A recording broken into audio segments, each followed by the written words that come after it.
Bonsoir et bienvenue dans votre dernier JT NC News de la semaine. Au menu de l'actualité de ce vendredi 5 novembre, la date du référendum bientôt confirmée, les banques tiennent à rassurer et la reprise des vols entre Wallis et la Calédonie. Le ministre des Outre-mer Sébastien Lecornu a indiqué hier que la décision sur la tenue du troisième référendum d'autodétermination sera prise dans les 10 jours qui viennent. Il a une nouvelle fois précisé que cette décision se prendra en fonction de la situation sanitaire sur le territoire. La tendance est d'ailleurs à l'optimisme, puisque le taux d'incidence s'installe dans une baisse continue, que la tension en réanimation diminue et que plus de 70% de la population a reçu au moins sa première dose. Mais les indépendantistes du FLNKS continuent de faire pression pour un report, précisant même que si le référendum se tenait le 12 décembre, ils ne prendraient pas part aux discussions sur l'avenir du pays qui devrait se tenir après.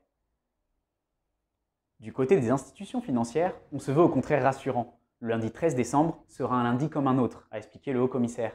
Quel que soit le résultat du scrutin, les banques offriront les mêmes services et ce jusqu'à juin 2023, fin de la période transitoire.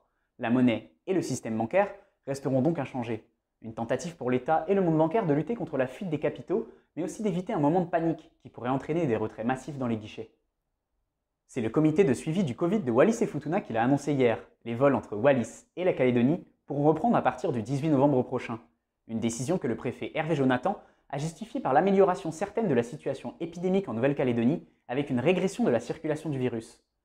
La fréquence devrait être d'un vol par semaine et pour le moment les motifs impérieux sont toujours obligatoires pour se rendre là-bas.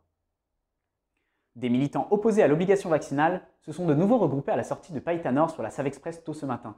D'après la gendarmerie, ils étaient une quarantaine de personnes rassemblées sans occasionner de gêne à la circulation. Pour rappel, un barrage filtrant avait déjà été mis en place à cet endroit le 29 octobre dernier, ralentissant le flux de voitures tout au long de la journée.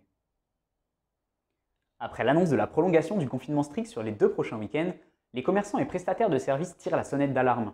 Ils dénoncent le manque de communication et le flou autour des mesures prises par le gouvernement, alors que de nombreuses sociétés sont en difficulté et que les indicateurs sanitaires sont bons. Une grande inquiétude en cette période de fin d'année, propice aux affaires, que les commerçants et restaurateurs locaux ne souhaitent pas rater. Merci d'avoir suivi notre rendez-vous quotidien et à lundi, même heure, même endroit, pour un nouveau point sur l'actualité locale.